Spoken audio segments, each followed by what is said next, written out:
Bonjour, bonjour, bienvenue sur le plateau de Bâti-Journal TV. Nous sommes à Lyon, salon Eurobois 2022. Et avec mes deux invités, nous allons voir comment, on va dire, le patrimoine historique peut être traité avec des logiciels performants. Pour en parler avec moi, monsieur Pierre-Jean Morand, bonjour. Bonjour. Vous êtes le directeur de MDB, Métier du Bois. Métier du Bois, qu'est-ce que c'est? Métier du Bois, c'est une entreprise de charpente menuiserie spécialisée dans le monument historique, patrimoine, la restauration. On est basé à Bourges, centre-France. Combien de salariés? On est 30 à Bourges et on a 5 agences sur le territoire national, dont une à Lyon. Et on est à peu près 150 menuisiers charpentiers, tout confondus. Voilà, et vous n'intervenez que dans le patrimoine et patrimoine historique. Exclusivement. À côté de vous, Denis Roblin, bonjour. Bonjour. Denis, vous êtes, responsable commercial de CADWork. Exact, oui. Et CADWork, Logiciel de construction bois, dans tous les domaines de la construction bois, y compris dans le patrimoine, Dans le monument patrimoine. historique. Oui. donc rappelez-nous quel type de logiciel vous proposez et comment ces logiciels s'inscrivent justement, peuvent s'inscrire dans le cadre de restauration du patrimoine, de restauration de charpente. Par le biais de la 3D, on est capable de redessiner des pièces fait avec un relevé de cote et de reproduire l'existant et de pouvoir créer des nouvelles pièces pour remplacer des pièces qui sont endommagées, avec la possibilité de sortir donc des quantitatifs, faire les plans de fabrication de chaque pièce et de préparer aussi toute la partie chantier, la phase chantier qui est aussi très important dans le monument historique parce que c'est des pièces qui sont en général fragiles. Donc il faut savoir, les moyens de levage sont aussi déterminés dans le logiciel. Dans le logiciel, il y a tout dans le logiciel en fait. On essaye de faire au maximum parce que c'est la demande, tout simplement. Et ça permet de prévoir plutôt que de guérir sur chantier, quoi. Voilà. Il n'y a pas de contradiction, enfin il n'y a pas On peut prescrire, on peut s'intéresser au logiciel, à quelque chose de très contemporain, de la construction du XXIe siècle, avec des bâtiments très anciens, y compris les plus anciens comme des cathédrales ou des églises romanes. Exactement, c'est absolument pas incompatible, au contraire. Ce sont des outils qui permettent de bien visualiser le projet, d'en avoir une globalité numérique et c'est très important à ce jour et c'est valable dans tous les domaines de la construction. Avec vous, Monsieur Morand, on va voir comment vous travaillez avec ces logiciels et qu'est-ce que ça vous apporte.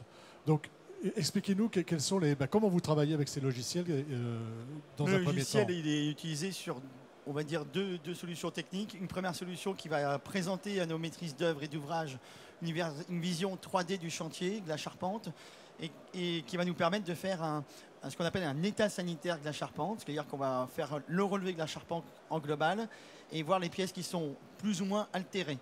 Et avec des codes couleurs, on va pouvoir les faire visualiser rapidement sur des pièces comme on peut voir sur les images, du rouge, du vert, qui vont symboliser les pièces de bois qu'on doit changer en totalité et celles qu'on va enturer, rabouter. Enturer, pour ceux qui ne seraient pas des spécialistes. Enturer, c'est-à-dire qu'on va couper la partie malsaine et on va venir raccrocher une partie par un assemblage, souvent traditionnel, comme un trait de Jupiter, se raccorder entre le neuf et l'ancien. Voilà. Donc ça, la première chose que vous permet un logiciel comme celui qui est proposé par CADWork, c'est de faire l'état sanitaire de votre charpente, de savoir ce que vous devez changer et ce que vous allez conserver. Tout à fait. Et ça, vous le présentez par exemple à l'architecte avec qui vous travaillez. Voilà, on présente à l'architecte qui va donner son aval sur la solution, sur la quantité de bois qu'il faut changer. S'il est d'accord, voilà, parce qu'ils ont aussi un avis, bien sûr, à donner en disant cette pièce-là, vous en enlevez trop ou on préfère la conserver.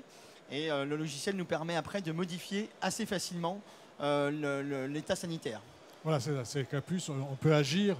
Ce n'est pas une image figée, c'est quelque chose sur lequel on peut agir en fonction de ce que va vous dire l'architecte. Tout à fait, c'est une image sur laquelle on peut agir, qu'on peut faire tourner en 3 dimensions. Donc de temps en temps, à nos architectes, on peut leur donner le plan, qui est un visuel en 3D mais sur un plan, ou sur disquette, ou enfin sur CD, qui peuvent leur permettre de le visualiser et de le faire tourner par des petits logiciels que CADWork fournit aussi. Alors ça, c'est le premier type d'utilisation. Deuxième utilisation de ce logiciel. On dessine pas qu'un plan esthétique, on dessine un plan qui est réel, avec des sections réelles qui ont été relevées sur le chantier. Oui, parce qu'après, vous allez travailler. Et parce qu'après, on va travailler. Et donc, tout ce qui est des parties neuves le logiciel peut nous permettre de le tailler en atelier. En fait, c'est notre plan de fabrication. Voilà, donc ensuite, ça va vous servir de base pour votre plan de fabrication. Ça va nous servir de base pour notre plan de fabrication. Ça nous permet aussi de calculer le volume de bois à commander, les sections, le poids, parce que sur certains édifices, on a des solutions de levage avec des grues, des choses comme ça importantes. Et la notion de poids et de volume est relativement importante. Donc, comme on peut le voir sur la photo, là, c'est un campanile qu'on a entièrement restauré et refait en grosse partie à neuf. On l'a taillé en atelier, on l'a acheminé via un transporteur, avec un camion, avec une grande grue, et on l'a mis en place entièrement monté. D'accord. Alors, ce qu'on voit là, par exemple, les pièces rouges, c'est ce qu'il fallait changer, c'est ce que vous avez changé? C'est ça. Les pièces rouges, c'est celles qu'on a entièrement changées, et les pièces couleur bois, c'est les pièces qu'on a conservées, et les parties vertes, c'est des pièces en général qu'on a restaurées. Voilà, que vous avez enturées. Enturées. Enturées, d'accord. On peut aller plus loin, on pourra aller plus loin encore dans l'utilisation du logiciel? Alors oui, ça va être surtout sur la prise de cote en amont, avec des systèmes de scanner 3D pour reproduire l'existant. Alors sur des charpentes comme Notre-Dame, par exemple, ça a été fait, la forêt a été scannée. Donc là, on a un exemple un peu similaire à ce qui est, c'est pas tout à fait la charpente de Notre-Dame. Ça, c'est un projet sur lequel vous avez travaillé, c'est magnifique. Oui. C'est l'abbatiale de Saint-Ouen, donc à Rouen. C'est un projet sur lequel les métiers du bois Caen travaillent en ce moment. Oui. Excusez-moi, je vous ai interrompu. Il n'y a pas de souci, parce que l'image est quand même très parlante. On voit tous les assemblages traditionnels avec les tenons dépassants, les clés, les chevilles. Tout dans le logiciel permet d'avoir les quantités et les longueurs justes de pièces et de reproduire l'exactitude de ce qui va être mis en œuvre. Voilà, y compris les assemblages.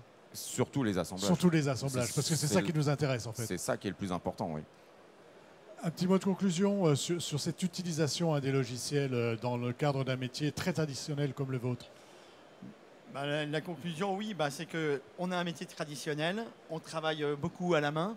Le logiciel nous permet quand même d'avoir une avancée certaine technique et technologique, une très belle présentation. Ça facilite le métier, belle présentation. Oui, ça facilite le métier parce que même pour nos compagnons, le fait de le voir en 3D, de pouvoir le faire vivre, c'est quand même très intéressant. Et ça nous permet de travailler beaucoup plus précisément. Et puis il y a un rendu, puis et ça reste, et c'est très facilement modifiable. Voilà, et c'est quelque chose qu'on peut conserver ensuite, évidemment, parce qu'on a besoin, sur un bâtiment historique, d'avoir toute l'histoire, et ça, c'est l'histoire du 21e siècle. Tout à fait. Merci. Merci. Quelque chose à ajouter peut-être, Denis? Pas du tout, non, je crois qu'on a été complet. On a été complet. Écoutez, merci. Merci d'être venu sur le plateau de Bâti-Journal TV nous parler de patrimoine, de charpente et de logiciels. Une émission à retrouver sur notre site internet ainsi que toutes celles que nous tournons ici, bien sûr, à Eurobois 2022 et sur le site de notre partenaire Woodsurfer. Merci à vous. Merci, au revoir. C'est bien.